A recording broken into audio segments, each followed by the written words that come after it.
بسم اللہ الرحمن الرحیم۔ بزرگان محترم اور ناظرین کرام،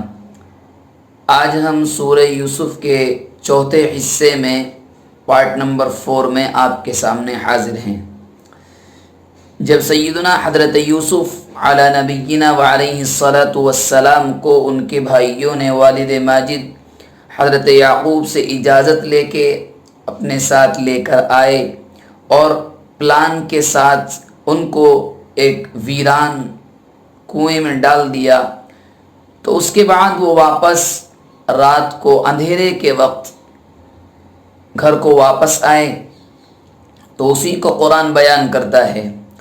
وَجَاءُوا أَبَاهُمْ عِشَاءً يَبْكُونَ۔ وہ لوگ حضرت یعقوب علیہ السلام کے پاس یعنی اپنے والد کے پاس آئے اندھیرے کے وقت روتے ہوئے، سب کے سب روتے ہوئے آئے۔ تو حضرت یعقوب علیہ الصلاۃ والسلام نے جب ان کے رونے کی آواز کو سنا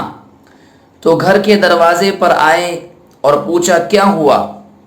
کیا حادثہ پیش آیا، کہیں ایسا تو نہیں کہ تمہارے بکریوں کے ریوڑ پر یا تمہاری بکریوں پر بھیڑیوں نے حملہ کر دیا۔ اور پھر اس کے بعد پوچھا یوسف کہاں ہے۔ جب یہ پوچھا کہ یوسف کہاں ہیں تو اس کا جواب انہوں نے اس طرح دیا یا ابانا انا ذهبنا، اے ابا جان ہم یہاں سے گئے، نستبق وترکنا یوسف عند متاعنا، ہم جب یہاں سے گئے تو ہم آپس میں دوڑ کا مقابلہ کرنے لگے، باہمی مسابقت میں دوڑ کرنے لگے۔ وترکنا یوسف، اور جب ہم آپس میں دوڑ کا مقابلہ کر رہے تھے تو ہم نے یوسف کو عند متاعنا اپنے سامان کے پاس چھوڑ دیا حفاظت کی غرض سے۔ فَأَكَلَهُ الذِّئْبُ، اسی درمیان کہ ہم آپس میں دوڑ کا مقابلہ کر رہے ہیں، یوسف ہمارے سامان کے پاس ہے، ایک بھیڑیا آیا اور وہ آ کر کے یوسف کو کھا گیا۔ وَمَا أَنْتَ بِمُؤْمِنٍ لَنَا وَلَوْ كُنَّا صَادِقِينَ، آپ ہماری بات کا بھروسہ نہیں کریں گے گرچہ ہم سچ بول رہے ہیں۔ یہ داستان اور یہ کہانی آ کر کے برادران یوسف نے حضرت یعقوب علیہ الصلاۃ والسلام کو سنائی۔ اس کے اندر ایک لفظ استعمال ہوا ہے نستبق، یعنی انہوں نے کہا کہ ہم آپس میں دوڑ کا مقابلہ کر رہے ہیں۔ ابن عربی فرماتے ہیں کہ آپس میں دوڑ کا مقابلہ کرنا بہت اچھی بات ہے، کیونکہ یہ بہت سے موقعوں پر، جنگ وغیرہ کے موقعوں پر اسلام کے کام آتا ہے، اور خود نبی کریم صلی اللہ علیہ وسلم سے بھی یہ چیز ثابت ہے، صحابہ کرام سے بھی ثابت ہے۔ صحابہ کرام کے بارے میں ایک صحابی ہیں سلمہ ابن اکوع رضی اللہ عنہ کے بارے میں آتا ہے کہ انہوں نے ایک آدمی سے دوڑ میں مقابلہ کیا تو وہ جیت گئے۔ بہرحال یہ بہت اچھی چیز ہے، اور اسی سے تیر اندازی اور گھوڑوں کی دوڑ کا مقابلہ کروانا یہ بھی صحیح ثابت ہوتا ہے۔ لیکن کوئی بھی آپس کا مقابلہ ہو، کوئی بھی کھیل کود ہو، اگر اس کھیل کود اور اس مقابلے اور مسابقت میں کسی تیسرے فرد کی جانب سے کوئی انعام دیا جائے وہ ٹھیک ہے، اچھی بات ہے۔ لیکن اگر آپس میں مقابلہ کرنے والے دونوں فریقین، دونوں ٹیمیں، دونوں پارٹیاں کسی رقم کو بطور شرط کے طے کر لیں، یہ کر لیں کہ اتنا ہماری طرف سے اور اتنا ہی تمہاری طرف سے، جو جیتے گا وہ اس کو لے کر کے جائے گا، تو اسلام اس کو جوا اور قمار کہتا ہے، جس کو قرآن نے حرام قرار دیا ہے۔ اور دنیا کے اندر اس وقت گھوڑ دوڑ کے یعنی گھوڑوں کی دوڑ کے جتنے مقابلے کروائے جاتے ہیں، یہ جتنی گھوڑوں کی ریس ہوتی ہے، ان تمام کے اندر بھی یہ چیز پائی جاتی ہے، لہذا ان میں سے ایک بھی صحیح نہیں ہے۔ تمام صورتیں فی الحال جو موجودہ دنیا میں پائی جاتی ہیں وہ تمام کی تمام غلط ہیں۔ یہ کہانی آ کر کے برادران یوسف نے حضرت یعقوب کو سنائی، اور بطور دلیل کے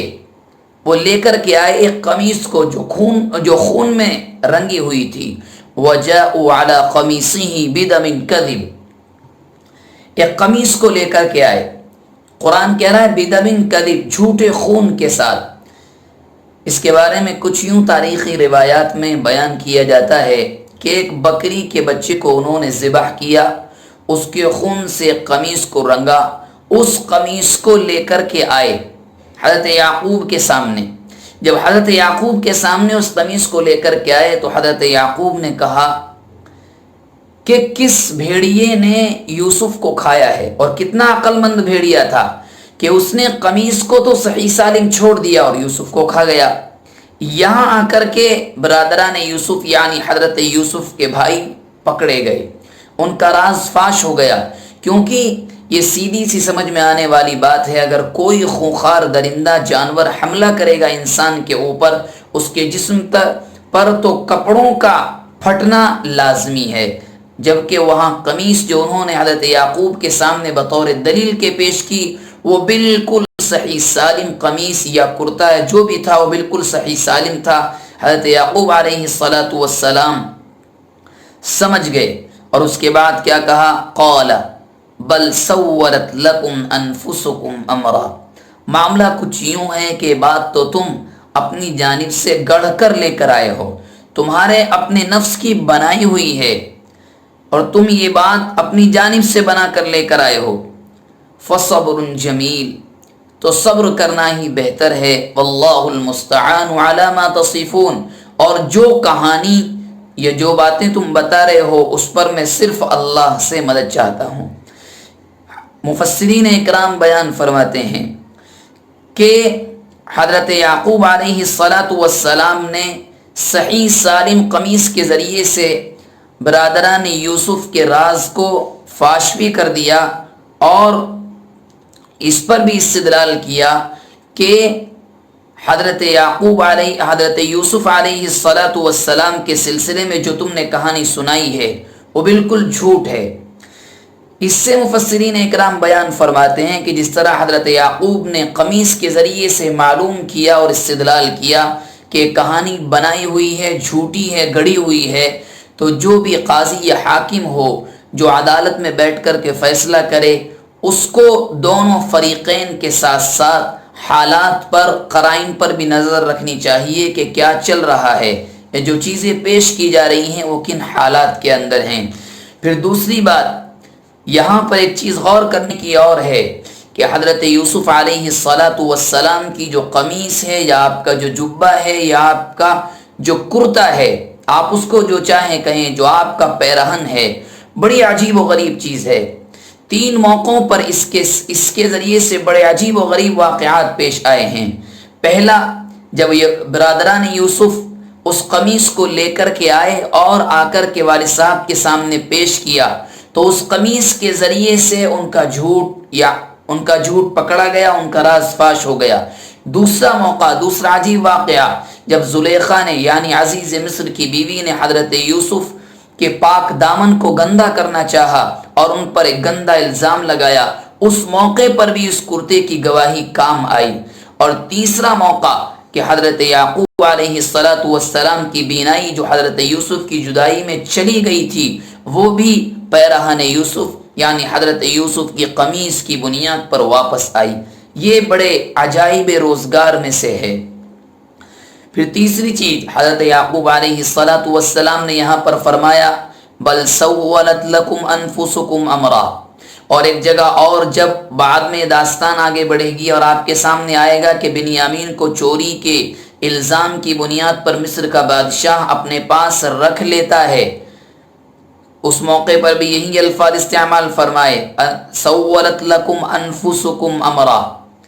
اور یہی کہا یہاں پر بھی کہ تم نے اپنی جانب سے بنایا ہے۔ اور جب بنیامین کا مسئلہ آیا تو حضرت یعقوب نے یہی کہا کہ تم نے اس کو اپنی جانب سے بنایا ہے۔ مفسرین اکرام بیان فرماتے ہیں کہ پہلے موقع پر حضرت یعقوب صحیح تھے مگر دوسرے موقع پر حضرت یعقوب کی رائے صحیح نہیں تھی۔ معلوم یہ ہوا اور اس سے سبق یہ حاصل ہوا کہ کوئی بھی رائے دینے والا شخص ہو جو صاحب رائے ہو اس کو اپنے آپ کو متہم سمجھنا چاہیے اور دوسروں کی بات کو بھی سننا چاہیے۔ یہ نہ ہو کہ صرف اپنی بات پر اڑا رہے اور دوسروں کی رائے کی جانب کان نہ دھرے۔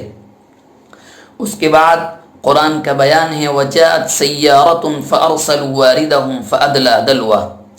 کہ وہاں پر ایک قافلہ آ گیا اور انہوں نے فارسلوا واردہم، وارد یعنی وہ لوگ جو قافلے سے آگے چلتے ہیں اور اس بات کا خیال رکھتے ہیں کہ راستہ پورا امن ہے یا کنواں کہیں اگر مل گیا، آرام کرنے کی صحیح جگہ مل گئی تو وہ قافلے کو آ کر کے بتاتے ہیں۔ قافلہ آیا، انہوں نے اپنے لوگوں کو وہاں بھیجا، اور جس شخص کو بھیجا اس کا نام تاریخی روایات میں مالک ذکر کیا جاتا ہے۔ فَأَدْلَى دلوا، جس کنویں کے اندر حضرت یوسف علیہ السلام تھے اس میں آ کر اس نے ڈول ڈالا۔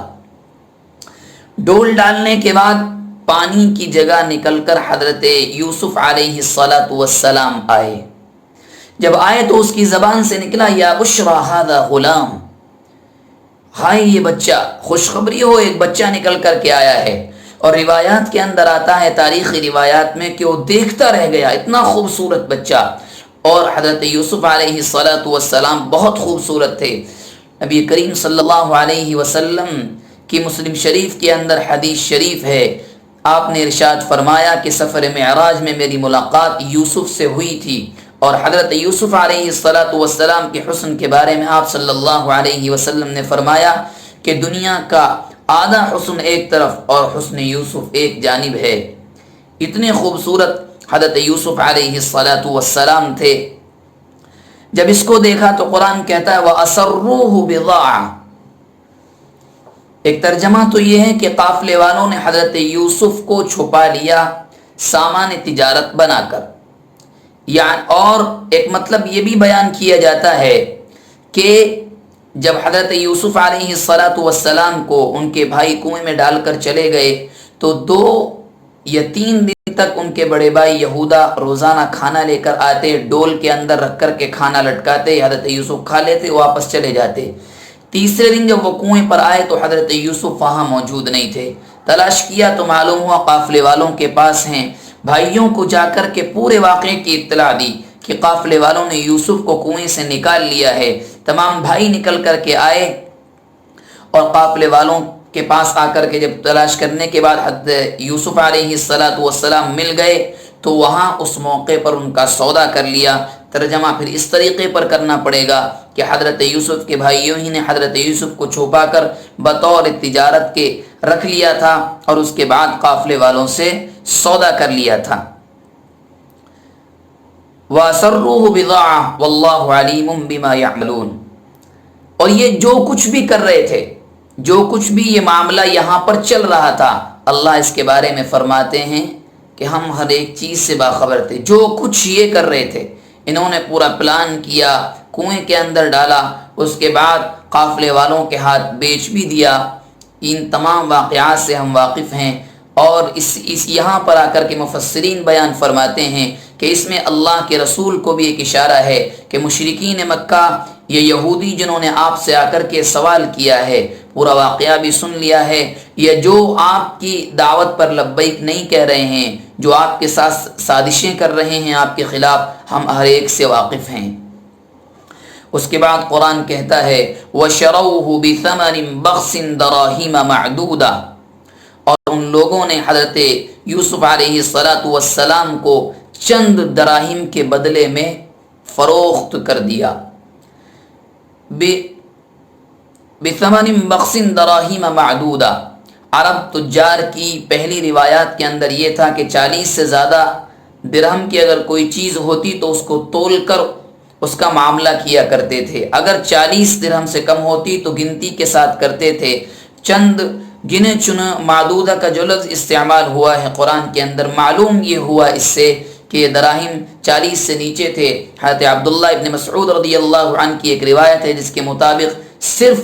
20 دراہم کے اندر حضرت یوسف علیہ السلام کا انہوں نے سودا کر دیا۔ وَكَانُوا فِيهِ مِنَ الزَّاهِدِينَ، قرآن کہتا ہے کہ یوسف علیہ السلام کو جو فروخت کرنے کا معاملہ تھا یہ اس کے اندر بے رغبت تھے، دلچسپی ان کو نہیں تھی، دلچسپی صرف اس بات کے اندر تھی کہ یوسف کو راستے سے ہٹا کر ہم اپنے والد حضرت یعقوب کی پوری محبت اور کامل توجہ حاصل کر لیں۔ اللہ تبارک و تعالی ان آیات سے جو باتیں معلوم ہوئیں ان پر عمل کرنے کی توفیق مرحمت فرمائے۔